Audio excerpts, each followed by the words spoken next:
ihsanin ila yaumiddin. Para hadirin dan hadirat rahimani rahimakumullah. Kita lanjutkan kembali kajian kita. Akhir dari pembahasan kita adalah firman Allah Subhanahu wa taala, fa'arada rabbuka ayyablugha ashuddahuma wa yastakhrija kanzahuma rahmatan min rabbik. Ya.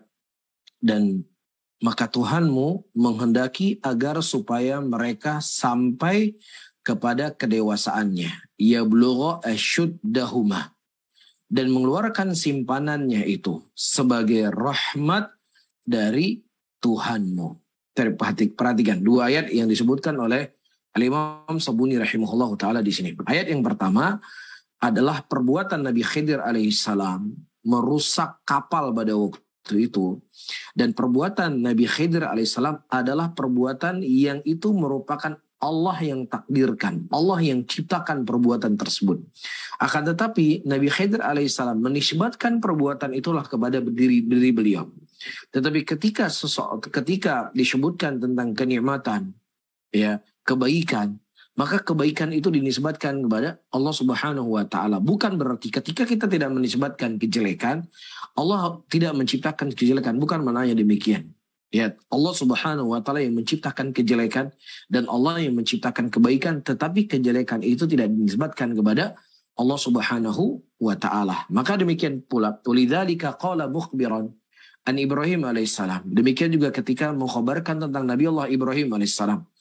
Ya, wa idza maritu, ketika aku sakit, ya, fa wa yashfin, maka dialah yang menyembuhkan aku. Ya, memberikan kesembuhan adalah kebaikan. Penyakit juga adalah hal yang datang dari Allah.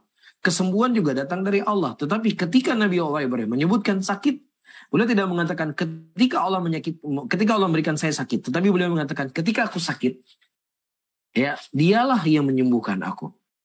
Fa'adhafal marad ila nafsih. Nabiullah Ibrahim menisbatkan sakit kepada dirinya walaupun Allah yang menciptakan penyakit. Wa syifa ila rabbih, dan kesembuhan kepada Allah Subhanahu wa taala. Wa in kanal jami', walaupun seluruhnya maksudnya Pak, sakit, kesembuhan itu datang dari Allah Subhanahu wa taala. Bisa difahami ya? Baik. Kemudian di sini pada poin 170, saya menyebutkan tentang iradatullah wa masyiatuhu. Tentang iradahnya Allah dan masyiahnya Allah. Wa min madhhabi ahli sunnati wal jama'ati anna Allah azza wa jalla muridun li jami' a'malil ibad khairiha wa syarriha. Ya, dari madhabnya ahli sunnati wal jamaah, bahwasanya Allah subhanahu wa ta'ala muridun. Maksudnya Allah Subhanahu wa taala berkeinginan, ya, li jami' dari seluruh perbuatan hamba, yang baiknya ataukah yang jeleknya. Disebut oleh mu'allik di bawah, diinginkan dengan murid, keinginan di sini adalah iradatul kauniyah. Ya, sebagaimana yang telah kita definisikan pada pertemuan yang lalu, Allah Subhanahu wa taala memiliki dua keinginan, dua iradatul kauniyah wa iradatul syar'iyah. Iradatul kauniyah adalah segala sesuatu yang terjadi di muka bumi ini, apakah sesuatu yang itu baik ataukah sesuatu itu tidak baik. Ya. Adapun iradatul syar'iyah adalah segala sesuatu yang terjadi di muka bumi ini, adapun iradatul syar'iyah yaitu segala sesuatu yang diinginkan oleh Allah Subhanahu wa taala dari hal yang baik-baik, dan itu bisa terjadi dan bisa tidak terjadi. Dan tidak terjadinya bukan Allah Subhanahu wa taala tidak mampu untuk menjadikannya, tetapi hikmah yang Allah Subhanahu wa taala inginkan. Nah, dari definisi yang saya sebutkan, ya, jelaslah ucapan Al-Imam As-Sabuni rahimahullahu taala pada poin 170, "Anallaha azza wa jalla muridun li jamil a'malil ibad khairiha wa syarriha." Nah, ketika kita membahas bahwasanya segala sesuatu yang terjadi di muka bumi ini baik ataukah jelek, itu semuanya adalah ketetapan Allah, lari kepada iradatul kauniyah atau lari kepada iradatul syar'iyah. Jelas, larinya kepada iradatul kauniyah, tidak kembali kepada iradah syar'iyah, karena iradah syar'iyah adalah segala sesuatu hal yang dicintai oleh Allah Subhanahu wa taala, yang itu bisa terjadi dan bisa tidak terjadi. Bisa difahami ya? Baik. Adapun dalil yang menunjukkan bahwasanya segala sesuatu yang ada di muka bumi ini semua adalah kehendaknya Allah, apakah itu baik ataukah jelek. Walakinnallaha yaf'alu ma yurid. Tetapi Allah Subhanahu wa ta'ala lah yang melakukan apa yang Allah inginkan. Inna rabbaka fa'alu lima yurid. Dan Allah Subhanahu wa ta'ala melakukan apa yang Allah inginkan.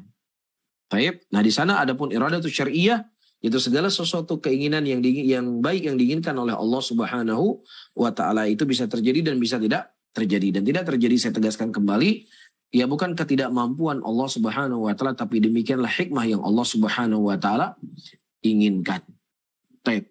Kemudian kata Syekh, qala Sabuni rahimahullahu ta'ala, lam yu'min ahadun illa bimasyiatihi. Walam yakfur ahadun illa bimasyatihi. Walau sya'a laja'alan nasa ummatan wahidatan. Walau sya'a alla yu'sa ma khalaqa iblis. Dan tidak ada satupun orang yang beriman kecuali dengan kehendaknya. Dan tidak ada satupun yang kufur juga dengan kehendaknya Allah Subhanahu wa ta'ala. Namun yang membedakan keyakinan Ahlussunnah dengan keyakinan dengan keyakinan Al-Jabariyah, Jabariyah mereka meyakini kekufuran yang dibuat oleh seseorang adalah paksaan yang Allah Subhanahu wa ta'ala memaksa dia untuk kufur. Tidak demikian. Ya, Allah Subhanahu wa ta'ala yang menginginkan kekafiran kepada dirinya. Ya, kepada dirinya maksudnya kepada makhluk tersebut. Ya, tetapi Allah Subhanahu wa ta'ala memberikan ikhtiar kepadanya. Allah memberikan pilihan kepadanya. Dan ternyata dia memang memilih untuk kufur. Makanya Allah mengatakan, falamma azaghu azaghallahu qulubahum. Ketika mereka memilih untuk sesat, maka Allah akan semakin sesatkan mereka. Nuwallihi ma tawalla. Kami palingkan mereka kemana mereka berpaling. Jelas? Jadi ketika dia memilih kekufuran, Allah berikan kepadanya kekufuran. Ketika dia memilih sesat, Allah memilih dia terjatuh dalam kesesatan. Jelas? Jadi dua hal yang tidak saling bertentangan. Ayyuhal ikhwah rahimani rahimakumullah, antara kehendaknya Allah dengan ikhtiar yang Allah Subhanahu wa ta'ala berikan kepada hamba itu sendiri. Ketika dia memang memilih untuk kufur, Allah Subhanahu wa ta'ala ya akan menjadikan dia sebagai atau akan mengkafirkan dia atau mengkufurkan dia dalam kekafirannya. Makanya dalam sebuah hadis pada waktu itu ada seorang sahabat Rasulullah sallallahu alaihi wasallam, karena kita terkadang melihat sesuatu secara zahirnya. Tetapi Allah Subhanahu wa ta'ala mengetahui apa isi hati orang tersebut. Dia menginginkan kebaikan ataukah dia tidak menginginkan kebaikan. Ya, sebagaimana hadis yang cukup populer ketika ada seorang laki-laki yang dia berada di saf yang paling terdepan dalam berperang pada waktu itu. Ya. Kemudian Rasulullah SAW mengkabarkan, huwa min ahli nar, dia adalah sebagai penghuni neraka. Kemudian para sahabat Rasulullah SAW kaget, kok bisa? Ya, orang yang berada di saf yang paling terdepan, yang tadinya mereka berpikir orang yang paling pemberani.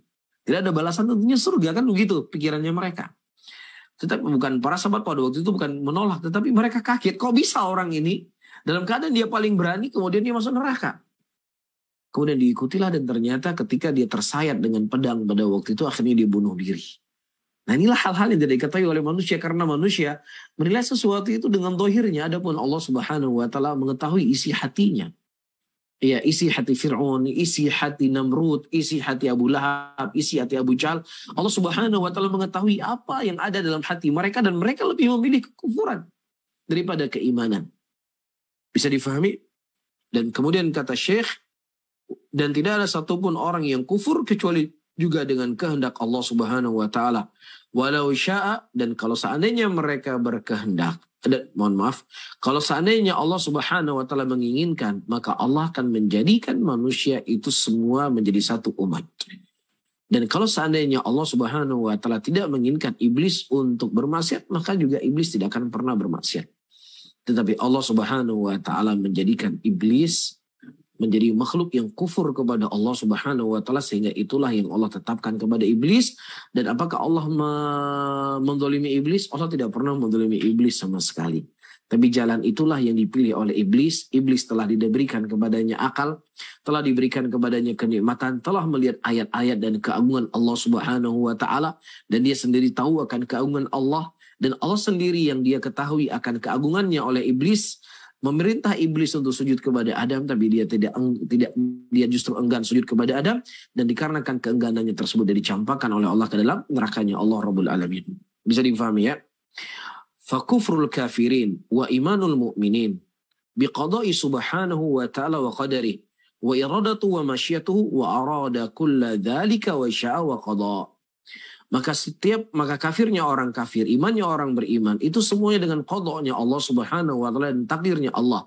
Dan itu merupakan keinginan Allah dan masyiahnya Allah. Wa arada kulla dhalik, dan Allah menginginkan segalanya itu dengan qada'nya dan juga dengan keinginannya. Dan segala sesuatu yang ada di muka bumi ini tidak terlepas dari takdir yang Allah Subhanahu wa ta'ala takdirkan. Apakah itu kebaikan ataukah itu kejelekan.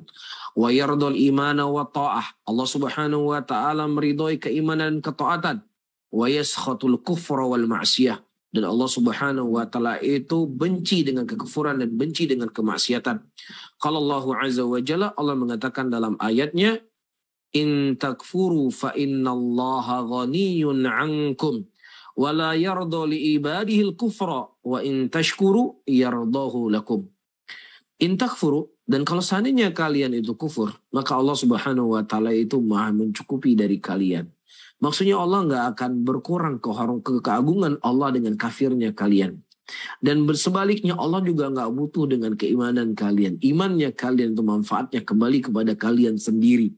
Dan kufurnya kalian juga kembali mudaratnya kepada kalian sendiri, yang itu tidak akan memudaratkan Allah Subhanahu wa ta'ala sedikit pun. La yarda li ibadihil kufra. Allah tidak menginginkan kepada hambanya dengan kekafiran.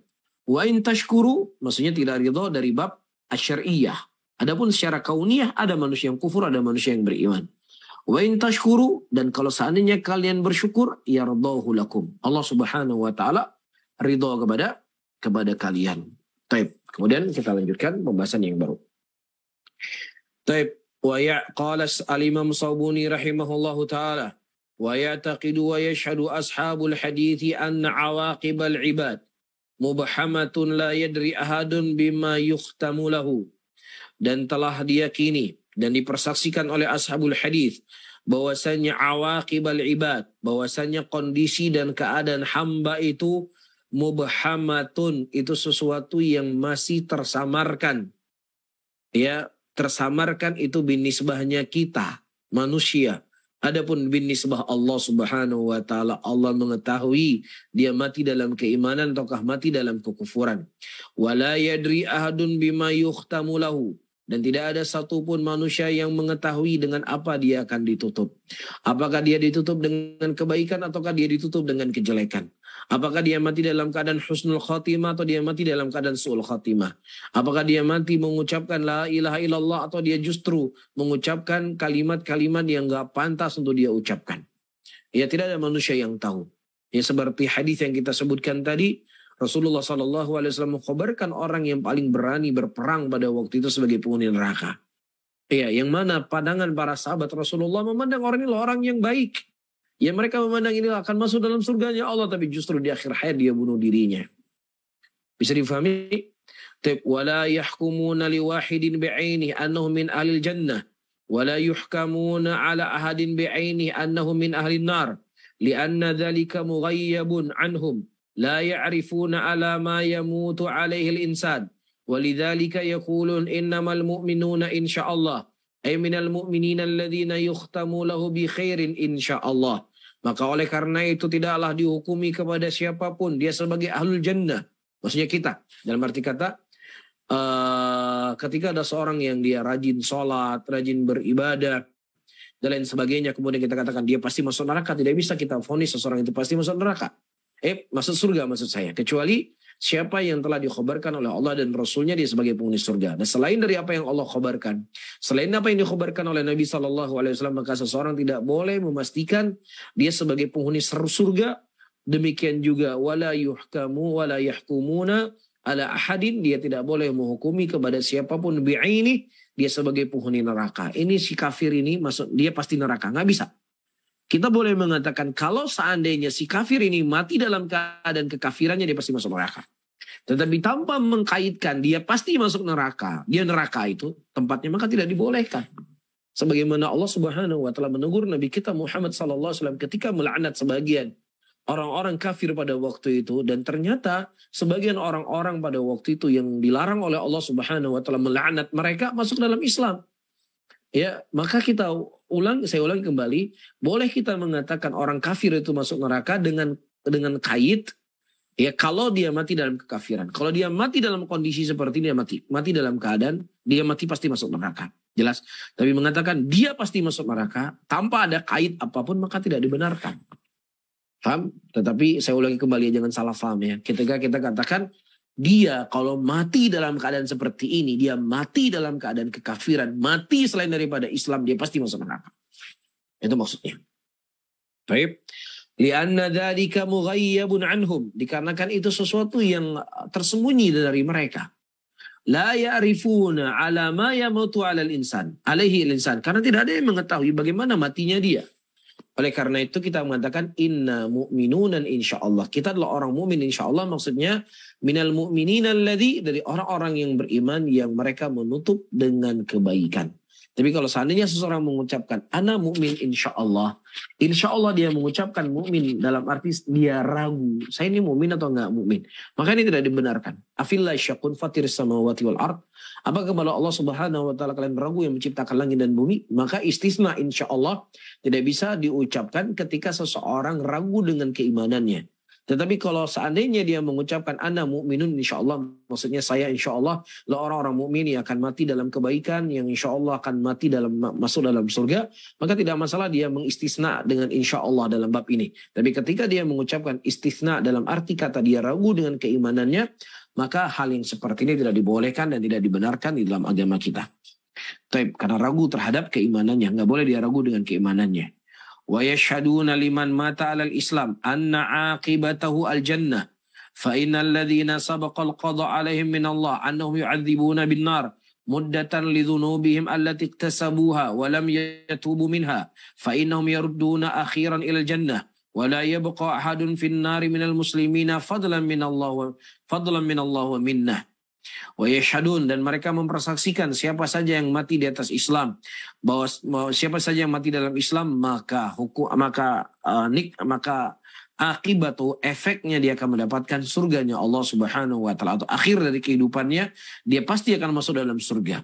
Fa innal ladzina sabaqal qada alaihim, nah kalau seandainya telah ditetapkan takdir kepadanya, annahum yu'adzibuna bin nar, dia dicatat oleh Allah sebagai orang-orang yang diadab dalam neraka, muddatan lidzunubihim, sesuai dengan batas dosa yang dilakukan, ya, walam yatubu minha, dan kemudian dia tidak bertobat dari dosa tersebut, fa innahum yarudduna akhiran lil jannah, maka mereka semuanya nanti akhirnya akan dikembalikan ke dalam surganya Allah. Wala yabqa ahadun finnar, maka tidak ada satupun dari orang-orang yang beriman yang mereka akan kekal dalam neraka, dan itu merupakan kemuliaan yang Allah Subhanahu wa taala berikan kepada hamba-hambanya.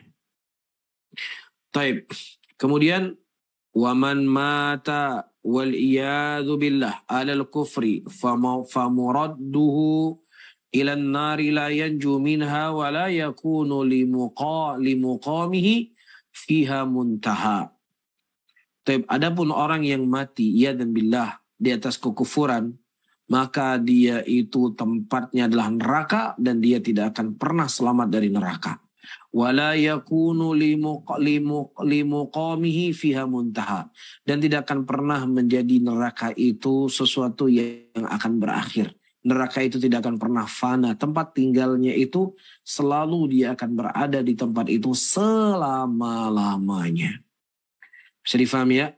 فَأَمَّا الَّذِينَ شَهِدَ لَهُمْ رَسُولُ اللَّهِ صَلَى اللَّهُ عَلَيْهِ وَسَلَّمْ مِنْ أَصْحَابِهِ بِأَعْيَانِهِمْ بِأَنَّهُمْ مِنْ أَهْلِ الْجَنَّةِ فَإِنَّ أَصْحَابَ الْحَدِيثِ يَشْهَدُونَ لَهُمْ بِذَلِكَ تَصْدِيقًا لِرَسُولِ اللَّهِ صَلَى اللَّهُ عَلَيْهِ وَسَلَّمْ فِيمَا ذَكَرَهُ وَعَدَهُ لَهُمْ فَإِنَّهُ صلى الله عليه وسلم لم يشهد لهم بها إلا بعد أن عرف ذلك والله تعالى أطلع رسوله صلى الله عليه وسلم على ما شاء من غيبه وبيان ذلك في قول عز وجل عالم الغيب فلا يظهر على غيبه أحدا إلا من ارتضى من رسول Adapun orang-orang yang dipersaksikan oleh Nabi sallallahu alaihi wasallam untuk mereka dari sahabat Nabi sallallahu alaihi wasallam yang Rasulullah menyebutkan nama-nama mereka, maka mereka adalah sebagai ahlul jannah. Maka ahlul hadis mereka menyaksikan, mereka meyakini apa yang dikhabarkan oleh Nabi sallallahu alaihi wasallam tersebut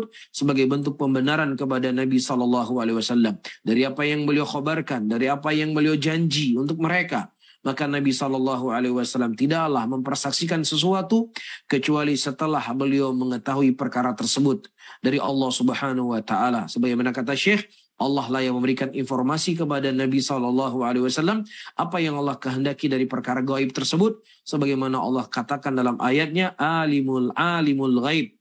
Dialah Allah yang mengetahui tentang perkara gaib, fala yuzhiru ala ghaibihi ahada. Tidak ada satupun yang akan nampak gaib, ya, illa man irtadha min rasul, kecuali siapa yang Allah ridhoi dari Rasul sallallahu alaihi wasallam. Jelas. وقد بشر صلى الله عليه وسلم عشرة من أصحابه بالجنة وهم أبو بكر وعمر وعثمان وعلي وطلحة والزبير وعبد الرحمن بن عوف والسعد وسعيد وأبو عبيدة بن الجراح. Dan Nabi sallallahu alaihi wasallam telah memberikan kabar gembira kepada 10 sahabat Nabi sallallahu alaihi wasallam. Maksudnya dalam satu hadis. Ya, bukan hanya 10 sahabat ini yang dijamin oleh Nabi dijamin oleh Allah melalui lisan Rasulnya sebagai penghuni surga, tetapi maksudnya 10 sahabat ini disebutkan oleh Nabi SAW dalam satu hadis. Dan di sana ada sahabat-sahabat yang lain yang disebutkan oleh Nabi dalam hadis yang lainnya, Bilal bin Abi Rabah, ya, dan juga sahabat-sahabat yang lainnya. Tetapi maksud daripada 10 mubasyirin bil jannah yang disebutkan dalam satu hadis, mereka adalah Abu Bakar, kemudian Umar, Uthman, Ali, Talhah, Zubair, Abdurrahman bin Auf, Sa'ad dan Sa'id dan Abu Ubaidah bin Jarrah.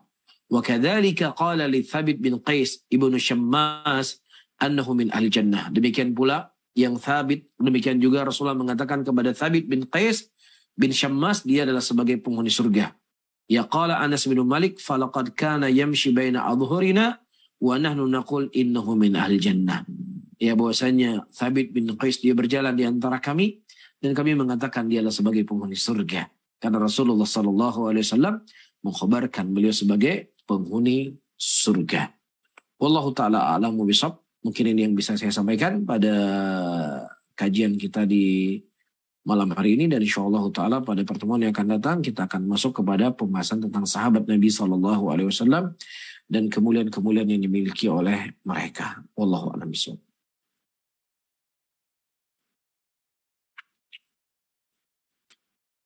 Baik, jazakallahu khairan atas penjelasannya. Wa barakallahu fikum. Tapi ikhwatul Islam, kita sekarang masuk ke sesi tanya jawab. Ada beberapa pertanyaan yang masuk kepada kami via chat. Namun sebelum kami bacakan, kami ingin persilakan kepada jamaah yang ingin bertanya langsung kepada Ustadz bisa raise hand.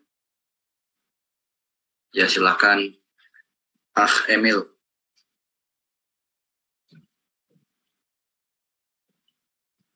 Jazakallah khair, Agung. Assalamualaikum Ustaz. Waalaikumsalam warahmatullahi wabarakatuh. Gimana, Akhemil? Alhamdulillah. Gimana kabar Ustaz? Alhamdulillah, Zain Ustaz. Masya Allah. Antum di Abu Dhabi ya? Nah Ustaz. Masya Allah. Ya, alhamdulillah.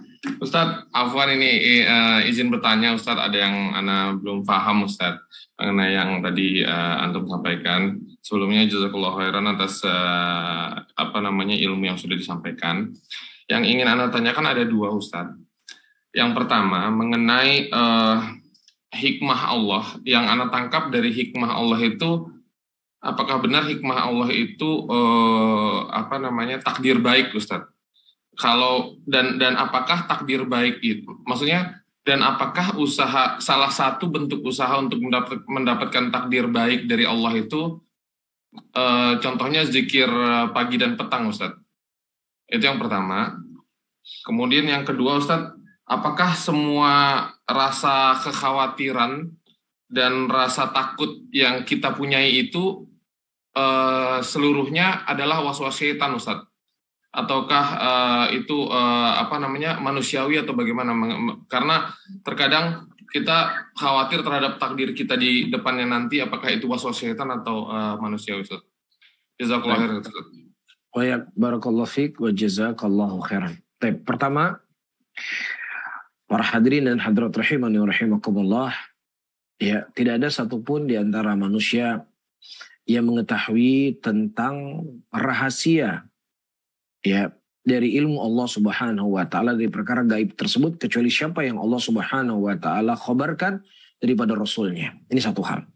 Nah, ketika kita tidak mengetahui apa, ya, akhir daripada kehidupan kita, baik ataukah jelek, ya, maka itu sesuatu yang tertutup buat kita.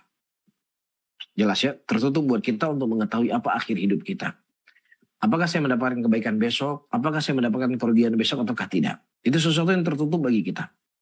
Nah, sisi yang kedua, Allah Subhanahu wa taala dan Rasulnya meminta kepada kita untuk berbuat kebaikan dan melarang kita untuk berbuat kejelekan. Nah, sejauh mana kita mendekati dengan kebaikan itu, maka itu akan berefek dengan apa yang Allah takdirkan untuk kita. Ya, dan sebanyak apa kita berbuat kejelekan dan semangatnya kita berbuat kejelekan, maka juga itu berpengaruh dengan apa yang akan Allah takdirkan untuk kita. Maka dalam sebuah hadis Rasulullah SAW mengatakan, "Ma minkum min ahadin illa kutiba maq'adu minal jannah wa maq'adu minan nar." Tidak ada satupun di antara kalian kecuali Allah telah mencatat tempat duduk kalian di surga dan tempat duduk kalian di neraka. Kemudian para sahabat Nabi SAW berkata, "Ya Rasulullah, kalau seandainya Allah telah mencatat bagi kami tempat duduk di surga dan tempat duduk di neraka, buat apa kami beramal? Cukup kami bertawakal dengan apa yang telah Allah Subhanahu wa taala catat tersebut." Kemudian perhatikan apa kata Nabi SAW. Nabi berkata, "I'malu, beramalah kalian, karena sesungguhnya kalian akan ditakdirkan, kalian akan dimudahkan apa yang Allah takdirkan kepada kalian. Kalau seandainya kalian sebagai penghuni surga, Allah akan mudahkan bagi kalian untuk beramal dengan amalan penghuni surga. Tapi kalau seandainya Allah mencatat kalian sebagai penghuni neraka, ya, maka Allah Subhanahu wa taala akan permudah kalian untuk beramal dengan amalan penghuni neraka, dan Allah akan persulit kalian untuk beramal dengan amalan penghuni surga." Bisa difahami ya? Jadi dari satu sisi kita tidak tahu apa yang Allah Subhanahu wa taala catat untuk kita. Tapi dari sisi lain Allah dan Rasulnya memerintahkan kepada kita untuk berbuat kebaikan dan melarang kita untuk berbuat kejelekan. Maka kemana arah yang memang kita mudah untuk melakukannya, itulah sebenarnya akhir daripada catatan yang Allah Subhanahu wa taala takdirkan.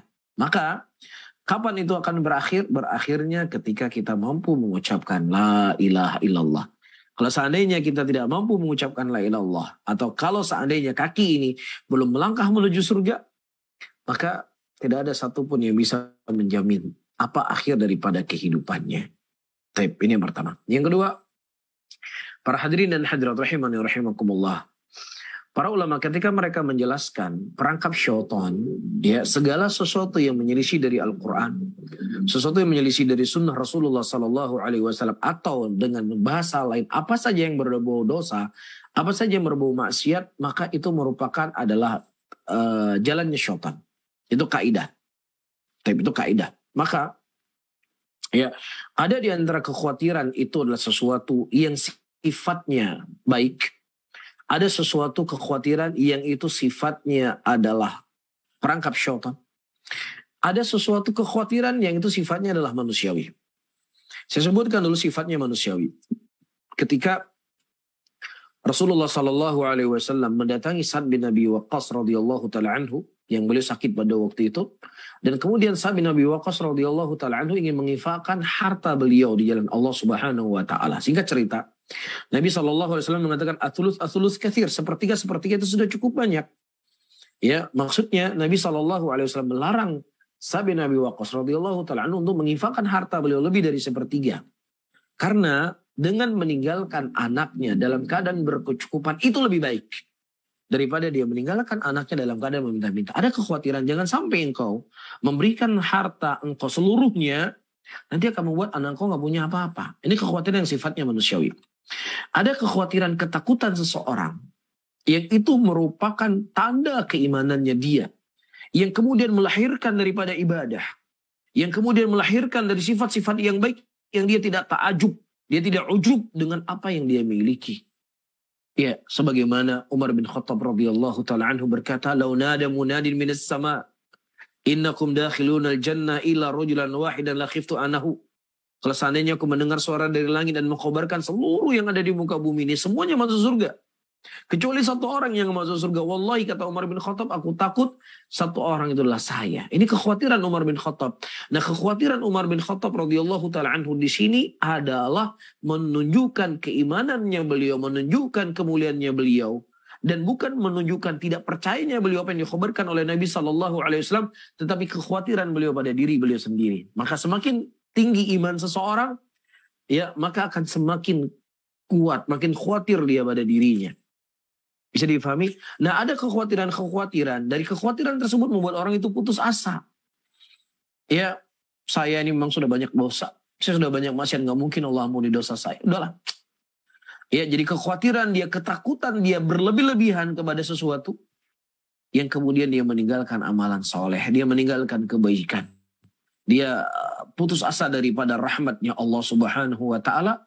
Maka ini merupakan jelas ya dari penakut-nakutan dari syaitan itu sendiri. Sebagaimana disebut oleh para ulama, syaitan ketika seseorang itu di masa mudanya dia berbuat dosa, disemangatin dia berbuat dosa. Udah, kamu masih muda, nantilah kamu bertobat. Nanti kalau kamu cepat sekali taat, cepat kali bertobat, masa muda. Ketika kamu masa tua, kamu berbuat dosa, nanti malah justru ya itu jelek buat kamu. Udah, kamu masih muda. Disemangatin untuk berbuat dosa, diiming-iming nanti kau bertobat. Nah, ketika orang ini sudah tua, sudah rentah, hatinya sudah gelap, syaitan datang dari bab yang lain. Udahlah, ini sudah terlalu banyak dosa, nggak malu ente minta sama Allah untuk bertobat? Udahlah. Ya, sehingga terjadilah hal yang kita sebutkan tadi, berputus asa daripada rahmatnya Allah Subhanahu wa ta'ala, maka ini merupakan kejelekan untuk dirinya. Tapi Allah ta'ala alam bisawab, ilmu indallah tabaraka wa ta'ala. Jadi apa saja kekhawatiran yang dibalik kekhawatiran itu melahirkan kebaikan pada diri seseorang, maka itulah positif. Tapi ketika sesuatu kekhawatiran itu justru melahirkan kejelekan, maka ini akan memberikan kejelekan untuk dirinya. Wallahu a'lam bishawab. Jazakallahu khair Ustaz. Wa ya barakallahu fikum. Baik, jazakallahu khair wa sanallahu ilaikum. Lanjutkan ke penanya berkata, Assalamualaikum warahmatullahi wabarakatuh. Assalamualaikum. Waalaikumsalam. Wa ya barakallahu fikum. Terkait takdir, jika anak yang perangainya kurang baik, apakah itu takdir Allah atau datangnya dari gangguan syaitan, Ustaz? Baik, para hadirin dan hadirat rahimani wa rahimakumullah, kita sudah menyebutkan tadi, wallahu khalaqakum wa ma ta'malun. Allah Subhanahu wa ta'ala yang menciptakan kalian dan menciptakan apa yang kalian amalkan. Ya. Makanya perbedaan di antara Ahlussunnah dengan orang-orang Al-Qadariyah, di mana orang Qadariyah mereka berkeyakinan bahwasannya perbuatan kebaikan yang dibuat oleh manusia itu Allah yang menciptakannya.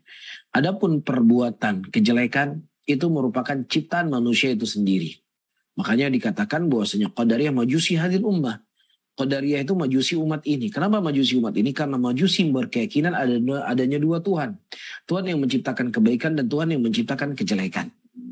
Ya, nah, adapun Ahlussunnah wal Jamaah mereka berkeyakinan bahwasannya hal yang baik dan jelek itu semuanya adalah sesuatu yang Allah takdirkan, sesuatu yang telah Allah tetapkan. Ya, jelas. Namun di sana ada faktor-faktor yang mengajak kepada kebaikan dan faktor-faktor yang mengajak kejelekan. Ada media-media yang mengajak kejelekan, ada media-media yang mengajak kepada kebaikan. Ya, hal-hal yang mengajak kebaikan, para nabi, para rasul, orang soleh, para ulama, mereka mengajak kebaikan, mengajak manusia kepada Allah. Adapun orang-orang jelek, orang-orang fasik, ya orang-orang kafir, mereka mengajak manusia kepada jalannya syaitan. Jelas di sini. Dan itu semuanya adalah sesuatu yang Allah takdirkan. Jelas. Jadi syaitan, ya dia yang mengajak kepada kejelekan, tetapi tidak terlepas bahwasanya Allah Subhanahu wa ta'ala yang menakdirkan syaitan untuk mengajak dan berbuat manusia kepada kejelekan itu sendiri. Bisa difahami ya? Jadi ketika seorang anak dia nakal dan lain sebagainya, itu takdirnya Allah, itu ketetapan Allah. Ya, tetapi dia telah terperangkap dengan perangkapnya syaitan. Maka dalam sebuah hadis Rasulullah SAW menyebutkan setiap manusia, anak manusia itu ada namanya qarin. Ya, ada namanya qarin, yaitu jin yang selalu mengajak kepadanya kejelekan. Dan ada malaikat yang mengajak dia kepada kebaikan. Jadi tergantung mana yang lebih mendominasi kehidupan seseorang. Kalau dia memang mengarah kepada kebaikan, maka bisikan-bisikan malaikat itu lebih banyak, lebih mendominasi dalam hidupnya. Tapi kalau seandainya dia banyak berbuat kejelekan, maka syaitan lah, qarin itunya lah yang menggiring dia ke dalam kejelekan itu sendiri. Wallahu a'lam bishawab. Barakallahu fikum. Dan sedikit ketika kita mendapatkan kondisi seperti itu, ketika kita mengatakan semua yang baik dan jelek datang dari Allah, maka jangan kita minta sama syaitan, ya syaitan jauhikanlah, ya syaitan tolong bantu saya jauhilah hal-hal yang jelek dari anak saya, jangan ini. Tidak. Tapi kita mintanya sama Allah Subhanahu wa taala. A'udzubillahi minasyaitonirrajim. Aku berlindung kepada Allah dari kejelekannya syaitan. Jadi bukan kepada syaitan kita meminta, kita minta sama Allah agar Allah menjauhkan syaitan itu dari kita dan juga dari anak-anak kita. Wallahu a'lam bishawab. Baik, barakallahu fikum wa assalamualaikum warahmatullahi ya Ustaz. Terima kasih atas jawabannya. Kita kembali ke penanya langsung. Sudah ada saudari Yuniarti Bandung. Silakan Ibu bisa langsung bertanya kepada Ustaz.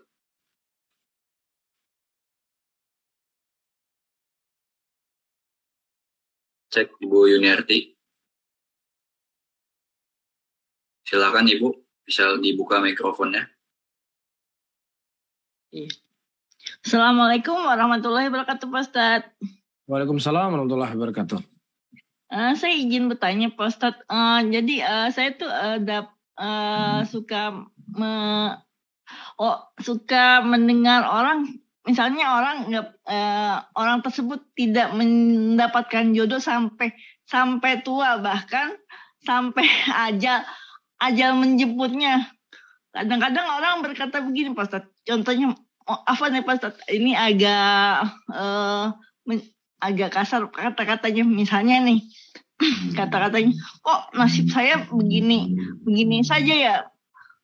Dari kecil itu sudah ditinggal orang tua, terus sudah dewasa ditinggal pasangan.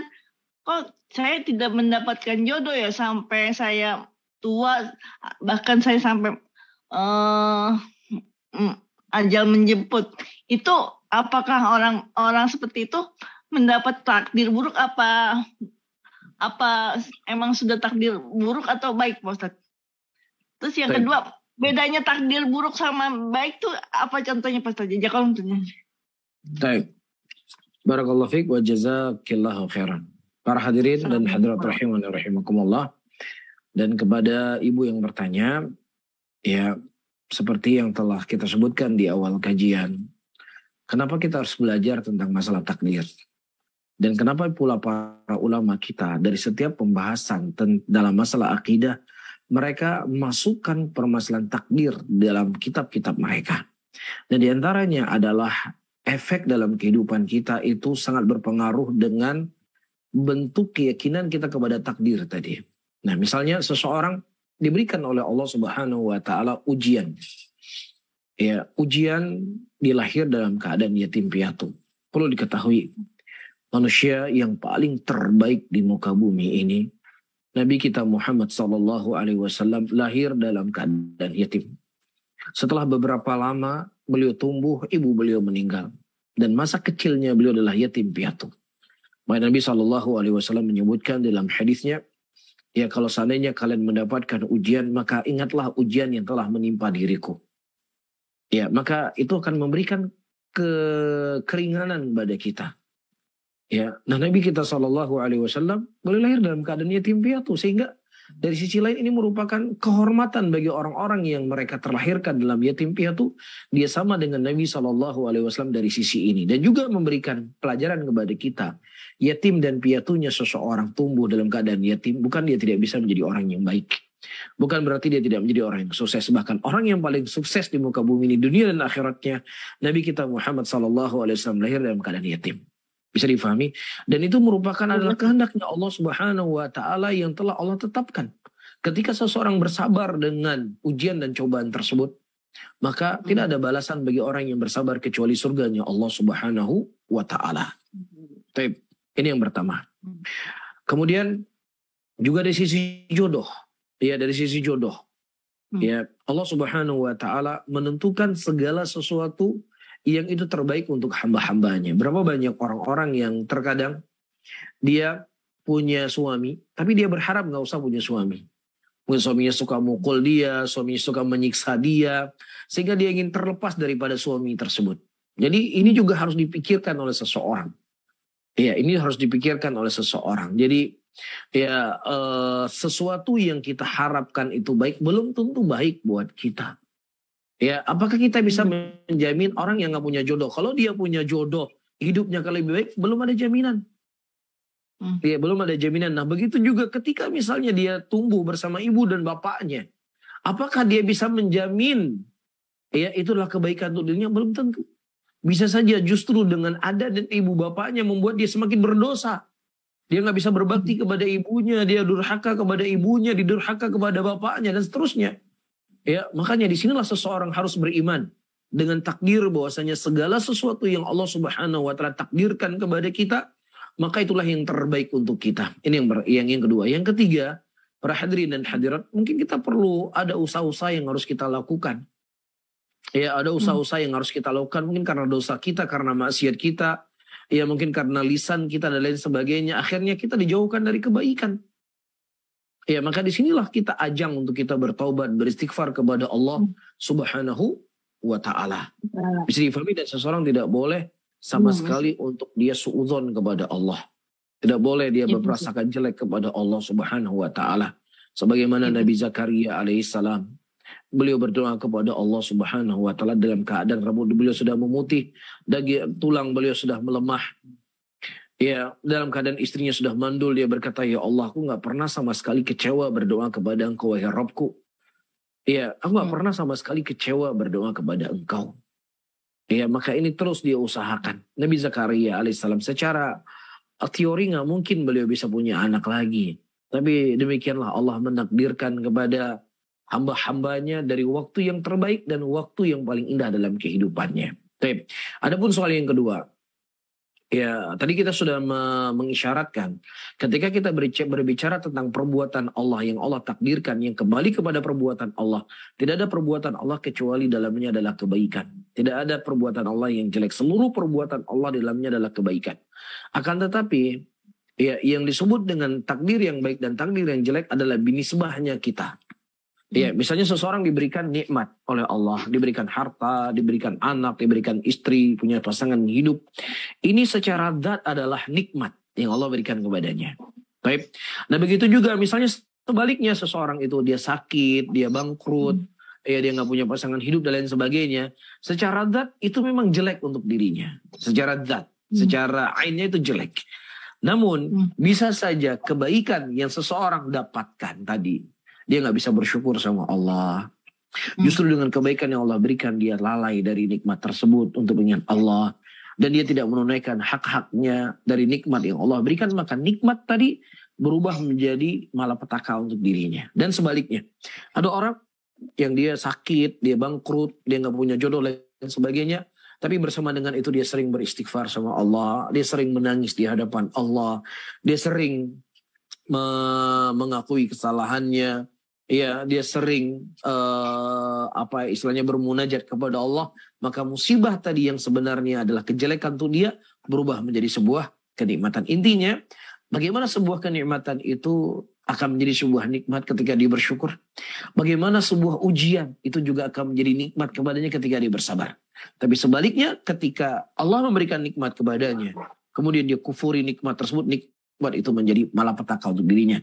Makanya Allah mengatakan dalam ayatnya, daraballahu mathalan qaryatan kanat aminatan mutmainatan ya'tiha rizquha ragadan min kulli makanin fakaffarat bi an'umillah fa'adzaqaha Allah libasal khaufi wal ju' bima kanu yasnaun. Dan sungguh kami memisalkan sebuah negeri yang penuh dengan keamanan, ketentraman, dan bahkan negeri tersebut diberikan kepada mereka rezeki dari segala penjurunya. Tetapi ketika mereka mengkufuri nikmat yang Allah berikan kepadanya, mereka lupa dengan nikmat tersebut, kami gantikan kenikmatan tersebut dengan dipakaikan kepada adanya pakaian kelaparan, pakaian ketakutan. Nikmat berubah menjadi nikmah. Dan sebaliknya ada ujian dan cobaan. Kisah yang cukup populer, kisah Abu Salamah, kisah Ummu Habibah, yang mereka ditinggal oleh suaminya, meninggal suaminya. Ini adalah hal yang dari sisi zat ini sesuatu yang menyakitkan. Tapi justru di balik meninggalnya Abu Salamah radhiyallahu taala anha, Ummu Salamah dilamar oleh Nabi SAW menjadi apa? Menjadi istri beliau. Maka sebuah ujian, sebuah musibah yang menimpa seseorang, terkadang di balik itu ada hikmah. Nah, bagaimana seseorang menghadapi antara nikmat dan ujian tersebut. Wallahu a'lam bishawab. Barakallahu fikum. Iya, Bang. Jazakallah Ustaz atas jawabannya. Assalamualaikum warahmatullahi wabarakatuh. Waalaikumsalam warahmatullahi wabarakatuh. Baik, barakallahu fikum wa assalamualaikum. Kita lanjutkan ke pertanyaan via chat. Ada pertanyaan dari hamba Allah. Bismillah. Penanya berkata, izin bertanya Ustaz, bagaimana tentang hadis yang menyebutkan bahwa silaturahmi akan memperpanjang usia? Mohon penjelasannya. Jazakumullah khairan. Di antara pembahasan yang dibahas oleh para ulama, para hadirin dan hadirat rahimani wa rahimakumullah, apakah umurnya secara jumlahnya yang bertambah atau ya keberkahan dari umur yang dia miliki itu bertambah. Baik. Ibnu Qayyim rahimahullahu taala, dan selain daripada beliau, sebagaimana juga diisyaratkan dalam kitab Ad-Da' wa Dawa, maksudnya adalah keberkahan dari ilmu. Keberkahan dari umur itu sendiri. Adapun umurnya misalnya tercatat di sisi Allah 60 tahun, maka tidak akan bertambah dan tidak berkurang dari 60 tahun tersebut. Tetapi keberkahan yang Allah Subhanahu wa taala berikan kepadanya. Misalnya seseorang dia hidup 60 tahun. Allah takdirkan hidupnya 60 tahun. Ya, umur dia 20 tahun, 30 tahun, 40 tahun dia bermaksiat kepada Allah Subhanahu wa taala. Umur 50 tahun juga bermaksiat. Sampai dia mati bermaksiat. Maka hakikatnya dia gak punya umur. Umurnya pendek. Pendek maksudnya gak ada keberkahan sama sekali dari umur yang dia miliki tadi. Gak ada, dia gak dianggap orang yang hidup. Dia orang yang mati walaupun dia hidup jasadnya. Tapi sebaliknya ada orang yang ketika dia di masa kecilnya sampai dia balik, dia dalam ketaatan kepada Allah dan lain sebagainya. Dia dalam keberkahan, di dalam ketakwaan, di dalam tauhid, di dalam sunnah. Maka umur dia seluruhnya itu adalah ya hakikat dari kehidupan yang dia miliki. Berapa umur dia punya? 60 tahun. Kalau yang tadi berbuat maksiat, nol umurnya. Karena hakikat daripada umur adalah bagaimana dia menjadikan itu untuk berbuat ketaatan kepada Allah. Maka semakin banyak dia berbuat kebaikan, semakin banyak dia berbuat ketaatan. Dia di antara bentuk ketaatan adalah menyambung tali silaturahmi, maka ini akan menambah umurnya, maksudnya menambah dari keberkahan umur yang dia miliki. Adapun jumlah umurnya tidak bertambah. Demikian dijelaskan oleh Ibnu Qayyim dan lainnya dari para ulama. Wallahu a'lam bishawab.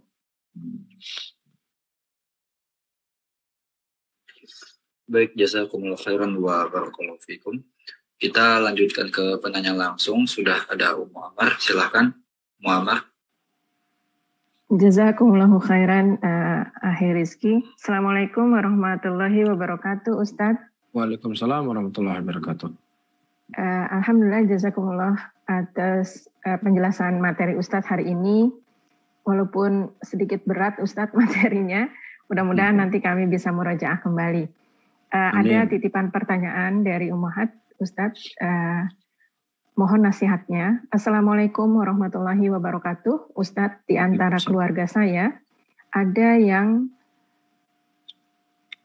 punya riwayat hidup yang sangat jelek sampai saat ini, dan saya pribadi dengan keluarga punya perasaan was-was apakah ini adalah azab yang Allah turunkan.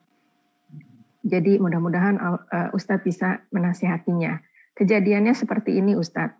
Keluarga ini menikah dan punya anak. Kemudian karena si istri merasa tidak cukup kehidupannya, dia minta cerai.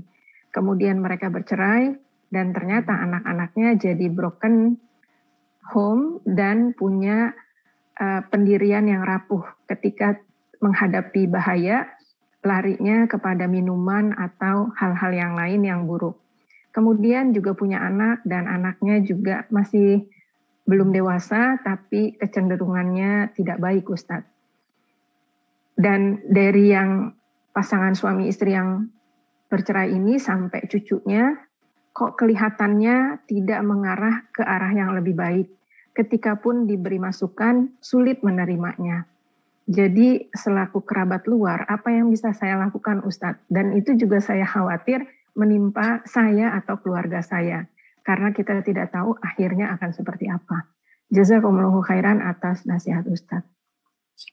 Baik, Masya Allah. Para hadirin dan hadirat rahimani wa rahimakumullah, dan kepada yang bertanya, kekhawatiran seseorang kepada keturunannya yang melahirkan perbuatan yang baik adalah kebaikan seperti yang kita isyaratkan tadi. Sebagaimana Allah menceritakan tentang kekhawatiran Nabi Allah Ibrahim alaihissalam kepada keturunannya. Wajnubni wa baniya an na'budal asnam. Ya Allah, jauhkanlah keturunanku, jauhkanlah diriku dan keturunanku daripada yang namanya menyembah berhala. Ini kekhawatiran Nabi Allah Ibrahim alaihissalam, sehingga dengan kekhawatiran beliau itu berdoa kepada Allah Subhanahu wa taala agar Allah menjaga diri beliau dan menjaga keturunannya. Maka kekhawatiran yang seperti ini adalah sesuatu yang positif ketika melahirkan ibadah, ya, dan seterusnya. Kemudian yang kedua, ketika seseorang diberikan ujian oleh Allah Subhanahu wa taala dengan sebuah ujian, maka tidak ada sesuatu apapun yang Allah ciptakan kecuali ada hikmah di balik itu semuanya. Pertama, hikmah bagi orang yang mendengar, hikmah bagi orang yang melihat. Ya, untuk jangan sampai dia terjatuh seperti terjatuhnya orang yang kita ceritakan tadi, atau ini bukan satu kasus, banyak kasus yang terjadi yang modelnya seperti ini. Ya, agar suami dan istri dia bersabar dalam membangun rumah tangganya. Ya, dia bersabar dengan kekurangan dari pasangannya. Dan Nabi SAW telah memberikan isyarat kalau seandainya ada sesuatu yang kamu tidak suka dari pasangan hidupmu, maka lihatlah ada kebaikan yang dia punya. Kenapa Nabi mengingatkan seperti itu dan tidak menjadikan solusi cerai solusi yang pertama? Karena efeknya itu kepada anak-anak. Ya, anak di masa pertumbuhannya dia butuh kasih sayang dan bimbingan dan perhatian dari orang tuanya. Nah, sementara orang tuanya yang mereka harapkan untuk mereka bergantung, justru mereka berpisah dan lain sebagainya, maka yang menjadi korban adalah anak-anak itu sendiri.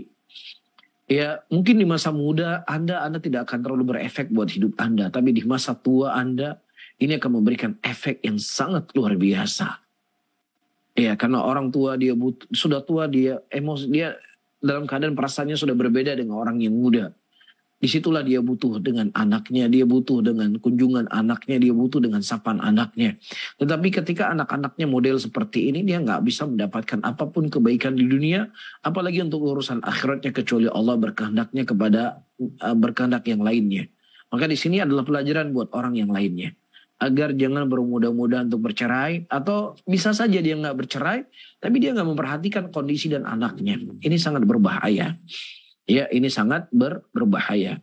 Nah, sekarang sebagai bentuk kasih sayang kita kepada saudara kita tersebut, maka pertama kita berdoa kepada Allah.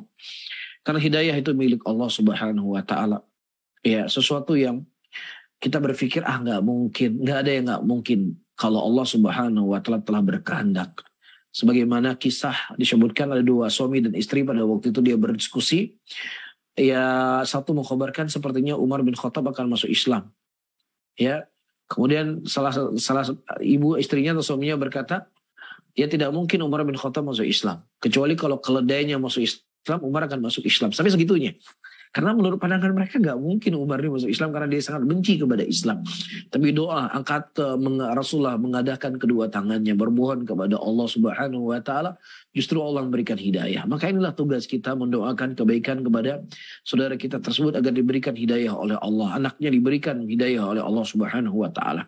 Kemudian yang kedua, kita berusaha untuk memberikan nasihat kepadanya, memberikan bimbingan kepadanya, memberikan wejangan kepadanya sebatas kemampuan yang bisa kita lakukan.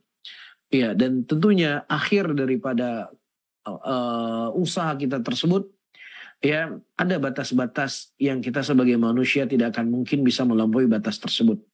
Ya dalam arti kata kita nggak lebih mulia dibandingkan Nabi Nuh, kita nggak lebih mulia dibandingkan Nabi kita Muhammad SAW. Ya ada orang-orang yang diajak oleh para Nabi dan Rasul tersebut, bahkan orang-orang dekat dengan mereka, dari anak mereka, paman mereka, tapi tetap memilih dengan kekufuran, tetap memilih dengan kondisi kejahilan mereka. Seperti yang kita maklumi bersama. Ya disitulah titik keterbatasan kita hanya bisa berdoa dan bertugas untuk mengajak mereka kepada kebaikan dan juga pelajaran untuk kita semuanya untuk jangan bermudah-mudahan kita bercerai. Dan kalau seandainya pun sudah terjadi perceraian, maka fokuslah dengan anak yang dimiliki karena itu bekal untuk dunia dan akhirat kita. Alhamdulillah.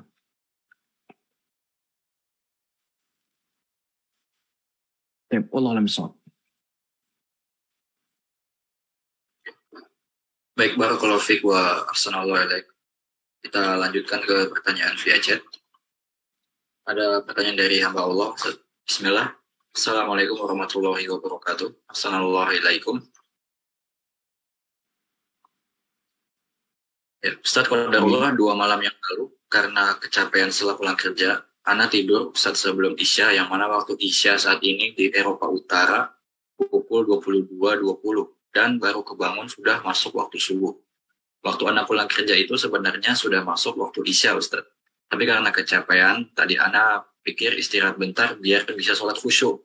Mengingat pernah dengar kalau kita kelelahan lebih baik istirahat dahulu baru sholat, karena baru sholat. Karena anak kehilangan sholat Isya tersebut, anak kodok keesokan harinya di waktu Isya lagi, Ustaz. Bolehkah begitu? Dapat dosa lipat gandakah anak, Ustaz? Anak sudah menyesali dan istighfar, anak menyesal kenapa anak tidur sebelum Isya. Sebelum sholat Isya maksudnya. Mohon pencerahannya, Ustaz. Barakallahu fiik wa jazakallahu khairan. Para hadirin dan hadirat dan kepada yang bertanya. Pertama, Rasulullah SAW telah menyebutkan dalam hadisnya, Nabi SAW nam qabla al-isya wal haditha ba'daha. Nabi SAW melarang kita tidur sebelum Isya dan berbicara setelah salat Isya. Dan di sini para ulama mengatakan ilahnya larangan tidur sebelum Isya dikhawatirkan dia tidak bisa bangun salat Isya. Tapi kalau seandainya ada membangunkan dirinya, maka tidak ada masalah dia tidur sebelum Isya. Ini dari bab fikih. Nah, pertama dia harus bertobat kepada Allah Subhanahu wa taala karena dia tidur di waktu yang memang sudah masuk salat Isya. Ya, dia harus bertobat kepada Allah, dan apa yang telah disebutkan dalam soal telah dilakukan. Alhamdulillah, ini sebuah kenikmatan ketika seseorang itu diberikan taufik oleh Allah untuk bertobat. Dan ketika seseorang sudah tertidur, Nabi SAW mengatakan rufiatil aqlam ani thalathah, diangkat qalam dari 3 perkara. Yang pertama, orang tertidur sampai dia bangun. Dan itu pernah terjadi pada Nabi kita Muhammad SAW dalam sebuah peperangan. Nabi SAW beristirahat dan tertidur dari sholat subuh pada waktu itu sampai matahari sudah naik 1 paha atau 1 jengkal, 1 tombak. Kemudian Nabi SAW pindah tempat tidur dan kemudian beliau sholat sunnah 2 rakaat. Kemudian beliau mengqadha sholat subuh yang telah lewat waktunya tadi. Maka kondisinya ya ketika seseorang itu terluput dari sholat Isya yang ditanyakan dalam soal tadi, maka ya sholat Isya lah yang harus dia lakukan dulu. Walaupun waktunya sudah di waktu subuh. Dia lakukan sholat Isya dulu baru dia lakukan sholat subuh. Sebagaimana Nabi SAW beliau sudah terlewat waktu subuh, sudah terlewat. Apalagi sholat sunnah subuhnya, rawatib subuh juga sudah lewat. Sholat sunnah fajarnya sudah lewat. Tetapi Nabi SAW mengurut. Beliau sholat sunnah fajar 2 rakaat, baru setelahnya beliau sholat subuh. Nah begitu juga ya seharusnya dilakukan. Dia sholat Isya dulu 4 rakaat. Kemudian baru setelahnya dia sholat subuh. Nah wallahu ta'ala alam bisawab. Barakallahu fiik. Waalaikumsalam warahmatullahi wabarakatuh. Namun saat kita sudah lumayan lama ini di sesi tanya jawab, namun masih ada kurang lebih 2 pertanyaan via chat. Bagaimana Ustaz, bolehkah Anda bacakan atau Bismillah. Baik. Pertanyaan dari hamba Allah, penanya berkata, Assalamualaikum warahmatullahi wabarakatuh. Ustaz izin bertanya, kalau jodoh itu ketetapan Allah atau manusia, Ustaz? Karena terkadang kan ada yang baru beberapa bulan atau tahun cerai. Nah itu berarti bukan jodohnya atau bagaimana, Ustaz? Mohon penjelasannya. Nah, saya tegaskan kembali teman-teman semuanya, para hadirin dan hadirat. Wallahu khalaqakum wa ma ta'malun. Allah yang menciptakan kalian dan menciptakan apa yang kalian amalkan. Taib. Jadi segala sesuatu yang ada di muka bumi ini semuanya takdir Allah Subhanahu wa taala yang tidak terlepas apapun di muka bumi ini kecuali itu ketetapan Allah Subhanahu wa taala. Bahkan dedaunan yang jatuh dari dahannya itu kehendak Allah. Daun itu tidak akan pernah jatuh kecuali Allah yang berkehendak. Air hujan yang turun seberapa banyak, dia tidak akan bergeser jumlah air hujan yang turun kecuali sekianlah yang Allah inginkan. Nah begitu juga para hadirin dan hadirat rahimani wa rahimakumullah. Perjodohan itu juga adalah apa yang telah Allah Subhanahu wa taala pasang-pasangkan daripada kehidupan manusia.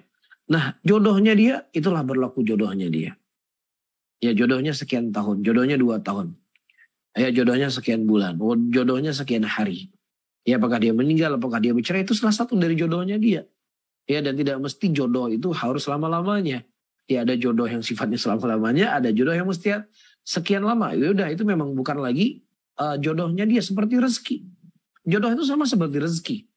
Ya hari ini kita punya mobil, besok kita bisa jual mobil kita. Hari ini kita punya rumah, besok kita bisa jual rumah kita. Hari ini kita punya teman, besok teman kita nggak ada. Hari ini kita punya istri kita hari ini punya teman, punya ibu kita sudah meninggal. Sama juga. Begitulah diputar kehidupan manusia. Watilkal ayyamu nudawiluha bainan nas. Itulah hari-hari yang Allah putar kehidupannya manusia. Hari ini dia punya ini, besok dia hilang ini. Besok dia hilang ini, besok dia dapatkan lagi. Hari ini dia punya jodoh, besok dia hilang dari jodohnya. Dan seterusnya. Demikianlah Allah memutar kehidupan manusia itu sendiri. Wallahu ta'ala alam bissawab. Baik, barakallahu fiik wa sanallahu ilaika Ustaz. Pertanyaan terakhir Ustaz dari penanya berkata, Bismillah, Assalamualaikum Ustaz, semoga Ustaz dan seluruh umat muslim selalu diberikan rahmat oleh Allah Subhanahu wa taala. Ustaz Afwan izin bertanya, jika ada seseorang yang sebelumnya banyak berbuat maksiat dan dosa, kemudian suatu hari orang tersebut mendapat teguran dengan diingatkan tentang kematian karena takut dengan kematian, maka orang tersebut bertaubat. Akan tetapi di saat orang tersebut bertaubat, justru hatinya terasa hambar dalam melakukan ibadah.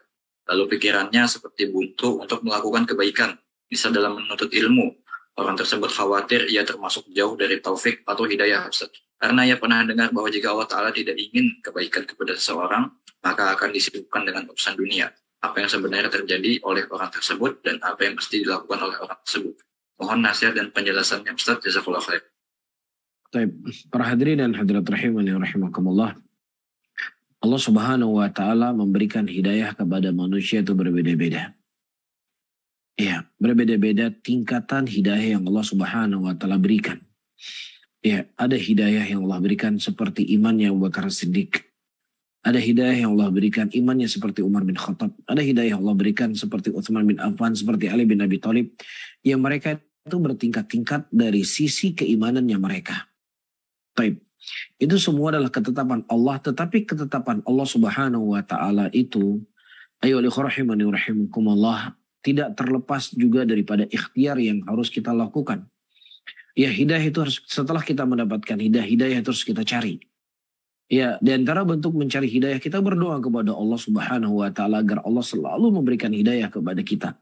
Ya muqallibal qulub tsabbit qalbi ala dinik. Wahai zat yang membolak-balik hati manusia, kokohkan aku di atas agamamu. Allahumma a'inni ala dzikrika wa syukrika wa husnul ibadatik. Ya Allah, bantulah aku ya Allah untuk bisa menyebut namamu, untuk bisa bersyukur kepadamu dan beribadah kepadamu dengan baik. Ya maka ini semuanya harus selalu membasahi lisan-lisan kita semuanya para hadirin. Ya jangan sampai kita tidak meminta hidayah karena kita selalu membutuhkan hidayah dari Allah Subhanahu wa taala agar kita mudah untuk melakukan ketaatan tersebut. Dan kedua, perlu diketahui bahwasanya tanda-tanda seseorang itu bertobat dengan tobat yang baik, ya akan nampak perubahan hidupnya. Ya akan nampak perubahan hidupnya ketika tadinya dia ya misalnya dalam kekufuran, maka dia harus benci dengan kekufuran tersebut. Itu efek dari taubat. Tapi kalau seandainya misalnya dia tadinya kufur, ya ini contoh lain ya, dia kufur. Kemudian dia masuk Islam, dan kemudian dia nggak mau benci kekufuran. Maka ini taubatnya nggak benar. Walaupun dia mengucapkan la ilaha illallah, taubatnya nggak benar. Ya semua agama baik, semua agama bagus. Ya tapi saya sudah milih Islam. Tapi semua agama juga nggak. Saya nggak mengatakan agama lain jelek. Tapi saya lebih tenang dengan Islam. Tapi semua agama juga baik. Ini tobatnya nggak benar ini. Tobatnya nggak jujur.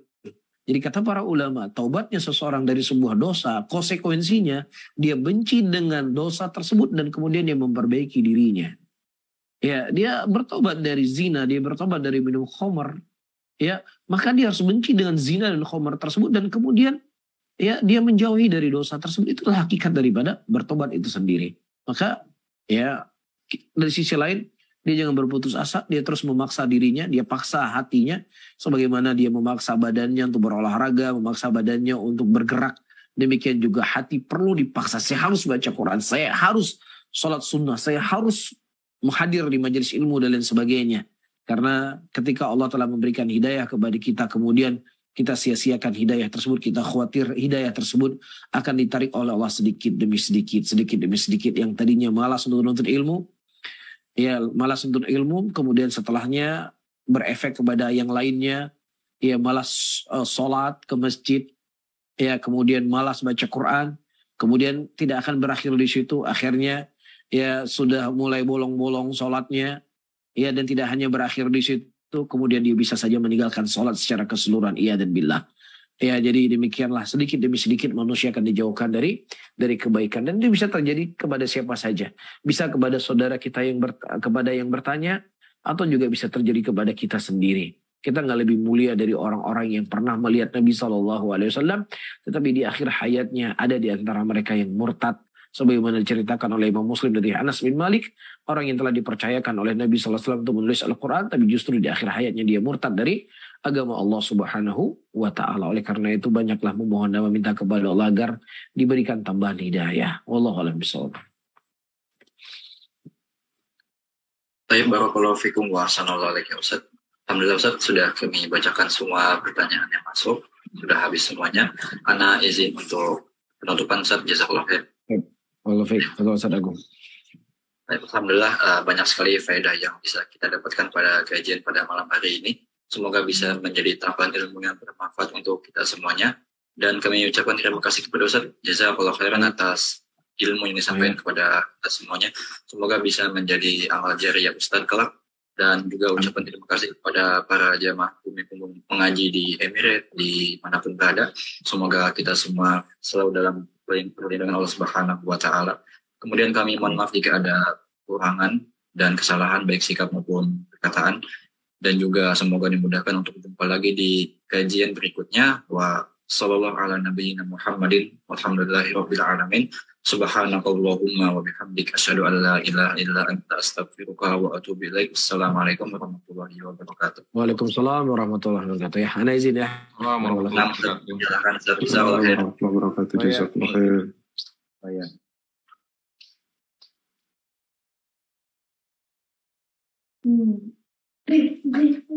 Jazakallahu khair. Insyaallah.